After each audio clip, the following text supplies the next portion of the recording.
Linko en VF ou Abluxen en VO est un jeu de défausse de cartes pour 2 à 5 joueurs à partir de 10 ans pour des parties d'environ 20 minutes. Dans le jeu, vous allez avoir des cartes numérotées, comme dans la plupart des jeux de défausse de cartes. Il y aura 8 exemplaires de chaque numéro, donc ça va de 1 à 13. Donc 8-1, 8-2, jusqu'à 8-13. Et il y aura 5 jokers, donc qui sont avec un petit X dans les angles. Ces cartes-là, au début de la partie, vous allez les mélanger, donc il y a un gros tas de cartes. Vous allez distribuer 13 cartes à chaque joueur, et vous allez étaler une réserve de 6 cartes face visible au centre de la table. Ensuite, vous déterminez un premier joueur, à qui vous donnez la petite carte avec la patte de premier joueur. Et on est prêt à commencer la partie. Une partie de Linko ou Abluxen va durer un certain nombre de tours jusqu'à ce qu'un joueur ait vidé sa main complètement, ou bien qu'il n'y ait plus du tout de cartes dans la réserve et dans la pioche. Dans les deux cas, la partie s'arrête immédiatement et on compte les points. Et les points, c'est tout simple. Toutes les cartes que vous aurez réussi à poser devant vous, vous allez voir que vous allez poser les cartes devant chaque joueur, vous feront un point positif, et toutes les cartes qui vous restent en main seront des points négatifs. Et celui qui a le plus de points, évidemment, à la fin de la partie est déclaré vainqueur. Vous pouvez jouer en plusieurs manches, vous faites à peu près ce que vous voulez. Et donc, je vous explique les règles rapidement. Comme d'habitude, pour les jeux de cartes, je vous explique les règles avec les cartes face ouvertes, bien évidemment. Les joueurs ont les cartes dans leurs mains et ne les montrent pas à leurs adversaires. Vous pouvez tout à fait classer les cartes dans votre main, contrairement à certains autres jeux. Et le principe, c'est que, en commençant par le premier joueur, un joueur va devoir poser des cartes devant lui. Il a la possibilité de poser une carte seule ou une combinaison de cartes de valeurs identiques. S'il décide de poser une carte seule, admettons là, je vais poser mon 4, j'aurais très bien pu poser un de mes 9, je peux casser mes collections de cartes, il n'y a pas de souci. Tout de suite, après avoir posé cette carte, il va regarder chez ses adversaires, dans le sens aiguille d'une montre, si des joueurs ont le même nombre de cartes devant eux, avec une valeur plus faible. Et si c'est le cas, il va pouvoir, alors ils disent subtilinxer dans le jeu, un mot un peu bizarre, en gros il va pouvoir piquer les cartes de l'adversaire, ou l'obliger à défausser ses cartes, ou à les reprendre en main. Donc je vais expliquer. Si c'est pas le cas, comme au tout début, ici il n'y a pas de cartes devant les adversaires, c'est au joueur suivant tout simplement de jouer des cartes devant lui. Et donc là il n'y a pas de principe de suivre la couleur, la valeur ou peu importe. Le joueur peut jouer exactement ce qu'il veut, en respectant juste la règle de soit une carte seule, soit des cartes de valeur identique. Donc là par exemple il pourrait jouer ces 2-9 ici devant lui. Encore une fois, à ce moment-là il regarde si un joueur a joué aussi 2 cartes, puisqu'il vient de jouer 2 cartes, de valeur plus faible pour pouvoir lui piquer. J'y reviens juste après. C'est au joueur suivant. Le joueur suivant va pouvoir jouer aussi ce qu'il veut devant lui. Et lui, il va décider par exemple de jouer son 10 tout seul ici.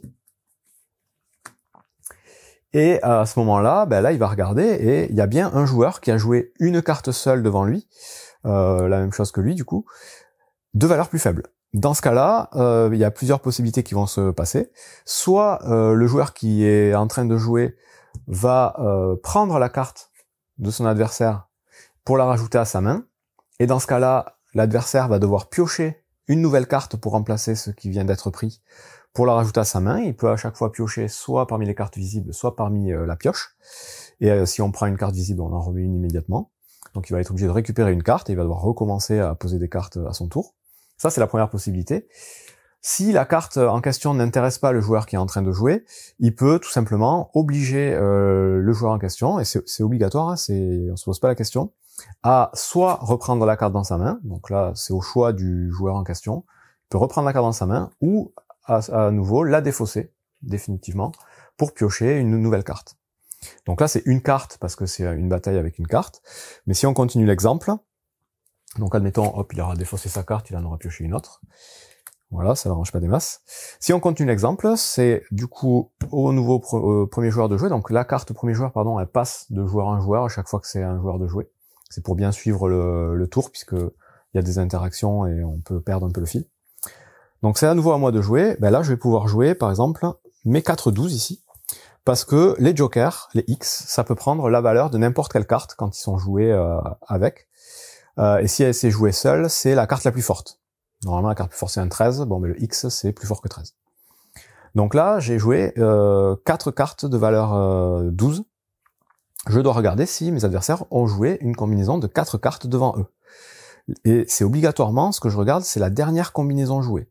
Parce que si on continue le tour, bon là, il n'y en a pas pour le coup, lui, il va pouvoir jouer à son tour, et il va jouer 3 cartes de valeur 8.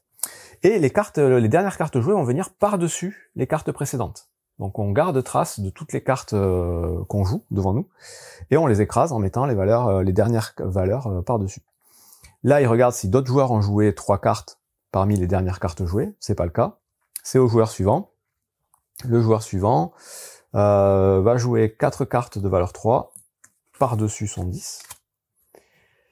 Il regarde si d'autres joueurs ont joué 4 cartes, c'est le cas ici, mais ce sont des cartes plus fortes, donc il peut pas piquer les cartes ou obliger à défausser. Il faut obligatoirement que la combinaison qu'on joue ait le même nombre de cartes, mais soit plus forte. Donc là, c'est pas le cas. Donc on continue, comme ça, on va tourner, et on va s'arrêter. Donc là, je vais faire un petit exemple avec, hop, je vais piquer sa carte à lui. Je vais jouer mes 3-10 par-dessus mes 4-12. Et là, bah pareil, je vais regarder, et j'ai bien joué 3 cartes, lui aussi, et j'ai une valeur plus forte, donc je vais pouvoir soit lui piquer ses 3-8 pour les mettre dans ma main, et il sera obligé de piocher 3 nouvelles cartes à rajouter à sa main, soit l'obliger à reprendre ses 3-8, ou à défausser ses 3-8 pour prendre 3 nouvelles cartes. Voilà, je pense qu'on a expliqué à peu près toutes les règles. On va tourner comme ça, à chaque fois, en pouvant prendre une combinaison de cartes. On sera obligé de prendre la combinaison, enfin, ou d'obliger à défausser la dernière combinaison. On peut le faire qu'une fois, si jamais derrière ça libère encore des cartes, on ne s'y intéresse plus, ça comptera pas. Par contre, on peut très bien, à un moment donné, jouer une combinaison qui bat à la fois plusieurs joueurs, et dans ce cas-là, ben, on va interagir avec chacun de ces joueurs. On va faire cette interaction, donc de piquer les cartes ou de faire défausser les cartes, ou reprendre les cartes en main, avec chacun de ces joueurs. Une fois donc qu'un joueur a fini de vider sa main, on va tout simplement compter les points, en comptant donc toutes les cartes qu'on a posées devant soi en points positifs, et toutes les cartes qui nous restent en main en points négatifs. Celui qui a le plus de points est déclaré vainqueur. Et c'est à peu près tout pour les règles de Linko ou de Abluxen en anglais, ou en allemand d'ailleurs. Bon petit jeu de défausse, très interactif, donc là on va pouvoir vraiment refaire sa main, piquer des cartes, piocher des nouvelles cartes, donc ça va être assez dynamique. Ça peut durer un certain temps, mais généralement voilà, c'est quand même des parties assez courtes de après une vingtaine de minutes, en fonction du nombre de joueurs, donc ça se joue de 2 à 5. Et voilà, c'est un jeu qui date d'il y a un petit moment maintenant, et qui est tout à fait intéressant dans cette catégorie-là des jeux de défausse, que je vous conseille aussi si vous aimez ce genre de jeu. Bon jeu!